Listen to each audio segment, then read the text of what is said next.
Well, hello, everybody. I'm Bill Detweiler with TechRepublic, and we're here to talk about CES 2022, which got underway in Las Vegas this week. But despite being an in person, at least partially, event, it is kind of weird.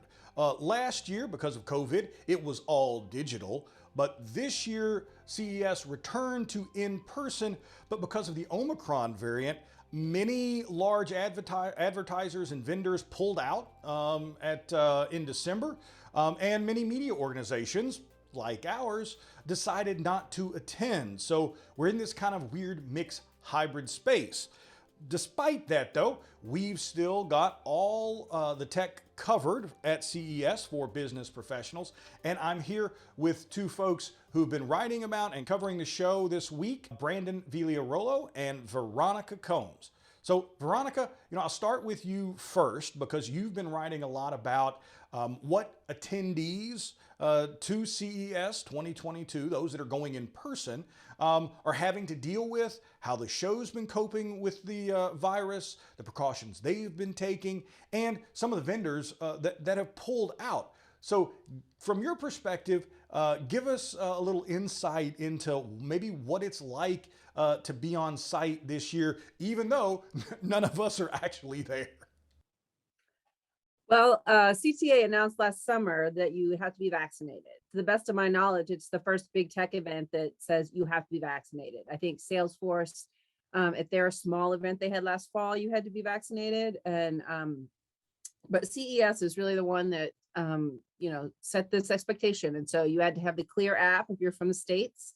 Before I think you could even get your hands on your badge, you had to show the Clear app and say, here's my card. I think you had to be vaccinated 2 weeks before you got there.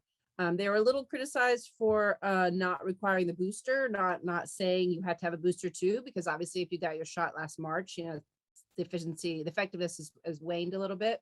But so you had to show your proof of vaccination. Apparently they were actually checking your card. If you didn't have the Clear app for a digital version, you had to show your physical card. For folks who traveled from abroad to attend the show, they had to do that part. And then they ask you to self-test 24 hours before going into any show venue. And they provided everyone with a Binex self-test, which is 2 tests. So the idea was you would test as soon as you got there, and then you would test some point in the week, because obviously you could pick it up on the plane ride in and then, share it with all your fellow conference goers. So they are providing testing on site. If you test positive, you have to return your badge and say goodbye for the rest of the week. Wow, it's good that they're taking such stringent safety precautions for the folks who are there in person. And the one thing I've noticed, and I'd love to hear both of your perspectives, is that the coverage of the event and what the vendors are doing does seem a little more disjointed this year than last year.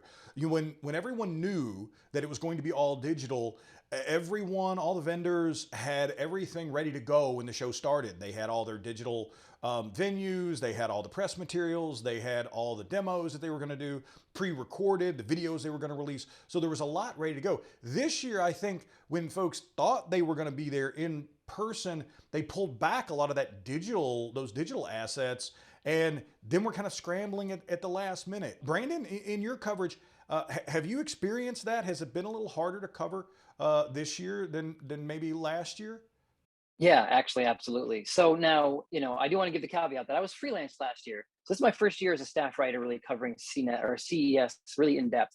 So doubly shocking to me, because my first experience covering it as a staff writer has been in this kind of weird hybrid way. The biggest problem I think that I've seen in terms of like what you were saying, Bill, the sort of lag time between people, either pulling out or realizing this was going to be hybrid and kind of updating their stuff is like, when you go into that the kind of explore area of the CES website, and you look at all the different vendors that are there. It's got them listed by company, and you can filter them, I think, by location in various different ways. You can type in names, but you can also click on those companies one by one, which is what I did earlier today and the day before, and looked at every single page individually. And a lot of them, usually some of the bigger brands, which is not surprising, have a link to their actual CES landing page, and that's kind of like, I think. It seems like a couple of them linked out to their own pages, but most of them were like a ces.tech subsite that had been created for the brand for the event. Not all of them had that filled out. Quite a few of them had nothing there. Several had, a full profiles of every single product they were going to be featuring in their booth, complete. I didn't have any questions. I didn't need to contact anybody. Quite a few of them, I wanted to learn more about what they were because the name was either vague or so startup-y that it was like I needed to know what this was, but there was no information aside from the industry and where they were from. And so that was a shame. It made covering these a lot of these vendors that have a lot of, rely on these events to kind of get their names out there. It made it harder to kind of recognize some of the ones that might be doing good work because they were relying more on that foot traffic, and I don't think made the transition as much as they needed to being hybrid. Yeah, no, I've heard that from a variety of people, so I think you're spot on there. So let's get down to it. Let's talk a little bit about the tech, since that's what the show is all about. So Veronica, what were some of the big tech trends that you're seeing at this year's show? Well, early on, people were sort of making fun of the whole metaverse thing, and it's everywhere, and it's the buzzword. I'm going to throw up. Someone referred to metaversians, and I think that did not go over well. But during the preview on Monday, a CTA researcher said, what you're going to see is the building blocks of the metaverse at this show, and I have to say, I think he was absolutely right. Nvidia spent a lot of time talking about not only gaming but also tools to build games. They have an Omniverse software platform that is all about not just building animations and rendering and turning your voice and your face into something digital, but a marketplace for that, collaborations with other tools. I mean, you could see some of the things that the tech industry has embraced, like open source and marketplace platforms. I mean, they're already headed down that path. They made their Omniverse software free for individual practitioners. So if you're creating your own video game or working with an animation studio for some virtual world, you could use this for free. Intel also spent some time talking about that. They had a Twitch streamer and an animator on stage with them, and you were asking about who was ready for the switch to the virtual and who wasn't. I think Intel had their show set up and they were ready, whether they were in Vegas or at home. It looked to me like they had built the second set to practice on, and maybe it was in Vegas and they just flew the main guys in. But I think that it's been a little awkward, and I think the big companies were obviously more prepared for virtual. But from everything that Gary Shapiro has said, they were doing this show. They were keeping it live, keeping it in person for the smaller companies, for the entrepreneurs. Some folks on Twitter were like, we spent $250,000 on our booth and we're going. So I think there was just a real determination to make it work. At the opening ceremony this morning, Gary Shapiro said, okay, everybody take your masks off for the picture. And so everybody took their masks off and smiled, and then everybody put their mask back on. So, it's awkward, but I'd say they're making it work. Yeah, and for those watching, Gary Shapiro is the president CEO of CTA, the company that puts on CES. So Brandon, for your perspective, what are the big trends that you've been covering this year's show? Yeah, so I've been focusing a lot on blockchain, crypto, NFT kind of stuff. But I do want to say, Veronica, yeah, I mean, I think that's spot on. So many of the small vendors that are here this year are doing a lot of this, avatar creation stuff or these digitization things. It seems like just everything is about, going digital right now. NFTs and crypto, obviously kind of in that same realm. A lot of talk about NFT and crypto. I mean, a lot of talk about cryptocurrency, or not crypto, sorry, excuse me. NFTs seem to be the hot thing on the blockchain right now. And that definitely seems to be reflected in some of the talks that I've been at and some of the things that I've been seeing. But my biggest kind of, I don't know if I want to call it a complaint or like a pet peeve. And I think, based on the fact that I'm attending digitally and have been able to see a running commentary next to these conferences or these talks, a lot of people seemed like they wanted a deeper dive into what exactly NFTs were, right? Like they were telling us kind of how they work, what they exist as. They're just unique token on the blockchain, right? But they're not going into much more than that. And so it seemed like they were talking much more about, the fact that they made money off NFTs and the fact that you can too, and the fact that it's possible, and how we're kind of making this more accessible, right? And that these things are becoming more mainstream, and it's, it's a good thing because blockchain technology is, is useful, but they never really get to the heart of that. And they never talk about, especially some of the serious problems with, NFTs and cryptocurrencies, like, excess energy usage and environmental problems and things like that. So it seemed like we're glossing over some of the important issues without really talking about anything but sort of the benefits of it and not talking about the actual tech behind it. So I was a bit disappointed with that seeming trend. And I think at least some of the attendees seem to be a bit bummed out by that as well. But it also seems like, VR, again, metaverse seems to be everywhere. And electric vehicles seem to be like a hot thing right now too. I mean, even Sony announced a new electric SUV, and we're talking about how they're looking at commercial launch of their EV program here in the next year or two. So it seems like electrification, NFTs, and virtual reality seem like to be the sort of the year to me. Yeah, and I think, that's why Tech Republic has always covered CES, because among all the TVs and along the smart home gadgets, and all that kind of cool tech, there's infrastructure, there's enterprise tech, there's digital transformation, there's 5G, there's data analytics, there's all those systems that work behind the scenes that make it all work. And that's where our audience is. And so that's why we've always covered CES. And I have also seen the same thing. Of course, there were a few TVs, but I didn't see anything necessarily revolutionary. I guess PlayStation had the new PSVR 2 that they were talking about.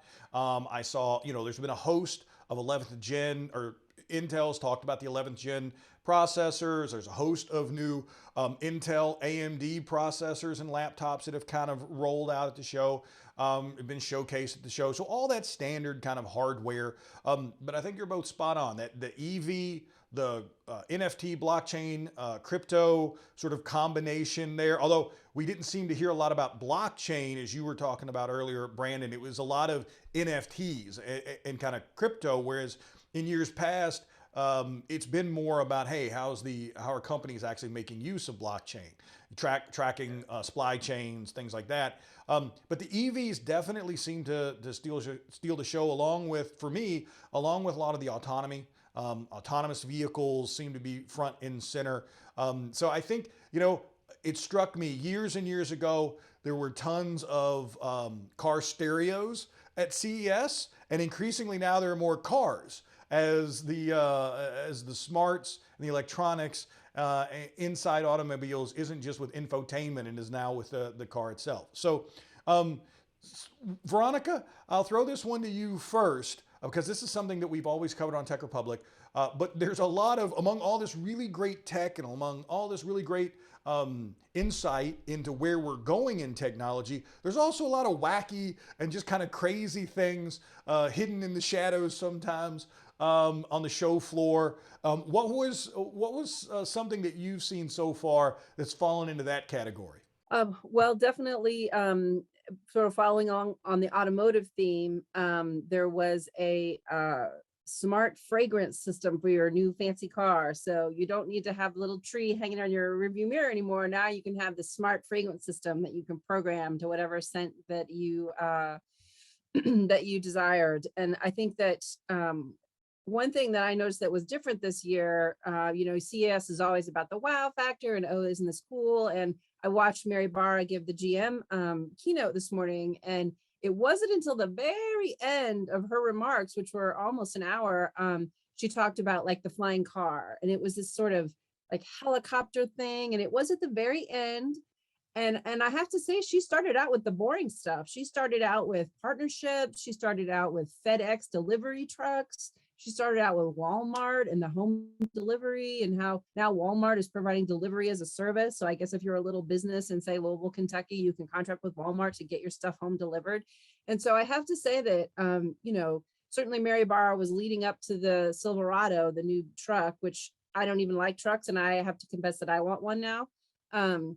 She started out with the hard, boring stuff, software-defined vehicles, a platform that can be used for little sports cars or giant trucks. And so it really did seem to me there's a shift this year. There's still the silly stuff. There's still the who needs this and why are you telling me about it kind of vibe. But there's also a real recognition of, the infrastructure that you have to build to get electric vehicles, not just in the driveway, but in fleets and in city parking lots and delivery systems. So that part to me was encouraging, that maybe we're realizing that this is a big problem, sustainability and carbon neutral and all those things. And they really are taking it head on and trying to address the difficult stuff and not just the funny stuff and the cool factor. And you're seeing bigger companies, GM, jumping into some of these spaces where I remember a couple years ago, Bell Aircraft had an autonomous electric quadcopter, flying car there, and it looked amazing. And I had a meeting with those folks and desperately, hoped it would come to fruition and become reality. But I think it takes, you've got some early folks that are doing things like that, and then now you're starting to see into some of these technologies, which is normally the case. We've all been covering this for decades. It's when those larger companies really start to get in. And I'm with you, Veronica. I'm not really a truck person. I'm more of a sports car kind of guy. But the Rivian, the Ford Lightning, and now the new Silverado definitely, gives me a little bit of pause. I think I may still throw my hat in behind one of a Taycan or even an Audi GT e-tron GT RS. But maybe there's still hope for me yet. Well, Brandon, I know you've put a lot of effort into this. What were some of the wild and wacky, a little bit crazy things that you've seen at the show so far this year? Yeah, so I think what Veronica was saying, that sort of shift toward seriousness. I think being remote or being hybrid is one of those kind of, it might be a necessary outcome, because I feel like a lot of these weird little silly products, you don't find those unless you're really walking around, and they're in person.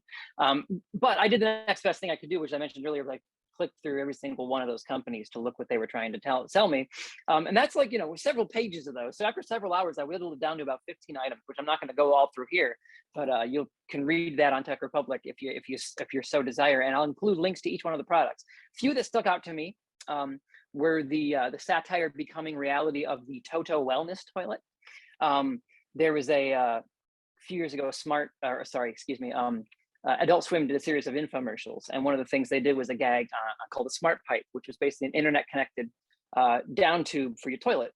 That gave you all sorts of metrics based on whatever went in. And now Toto, who probably everyone has heard of and sat on, they're coming out with their own smart toilet that does pretty much exactly that, and will send information to your smartphone like, hey, you're a little low on niacin, try to step that up by eating some of this, that kind of thing. So it's kind of designed to bring some usable metrics in, but my God, it's weird. It's another example, I think, of like the tech industry taking satire and going, that's not as weird as it seems. There's also some of the really weird things, like there's a Japanese company here with a little robotic cat that nibbles on your finger called a ham ham, and that's supposed to be soothing and relaxing. There's other things, like there's I think probably another one of the weird tech things at CES I think you get a lot is that sort of like adding a layer to something that already exists that does the same thing that the previous layer did, in an attempt to simplify that. And I think the biggest one of those this year is called What 3 Words? And it takes every 3 or yard by yard grid on the map and assigns a 3-word address to it. So like dog, pipe, tree, right?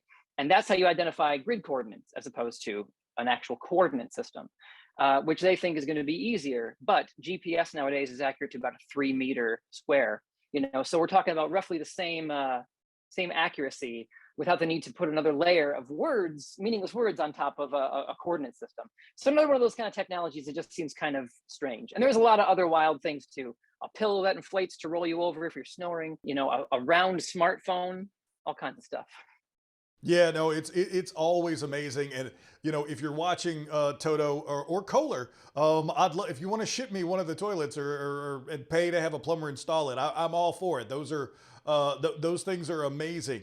Even if it's not just smart. And I remember, you were talking, Brandon, about making things maybe a little more complicated than they needed to be. I remember a few years ago, there was a robot that folded your laundry, and it was this large closet-looking thing, basically this big rectangle that you put sort of the laundry in, and it came out at the bottom folded, and I loved it. I thought that was fantastic, but it was the size of the space where you would normally keep your washer and dryer, so a little impractical. And I hear this year there's a robot that will cook for you, designed to cook recipes or something like that. So I'm still waiting for that robot butler, like we all are, that we were promised back in the 40s and 50s. But there's always great things to find like that. Well, I really appreciate both of you joining me today to talk about CES. And to everybody watching out there, be sure to check out TechRepublic for all our coverage of the tech from this year's show. and how that tech gets implemented over the next year.